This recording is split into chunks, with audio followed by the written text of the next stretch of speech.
Okay, here we go, our basement waterproofing, our garage waterproofing rather, system is complete. Here we have the wall membrane going down into the French drain channel.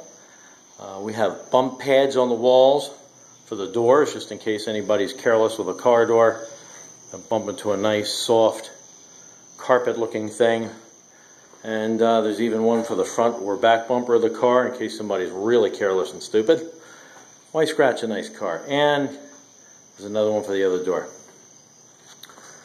Okay, now we're going to give the floor concrete a good week or so to dry. And then we're going to paint the floor with 3 coats of epoxy. That way the garage floor will be completely even. You won't see all of these different color differences here between the concrete and the asphalt. It'll seal everything up real nice too. But you want to give it a whole week. Give it a whole week to dry up real nice first. But first, before that even happens, Weather Channel says we've got a great big storm coming. Maybe an hour from now. Okay, well that's great because we get to test this thing for real. Lots of water comes pouring right into this driveway right here.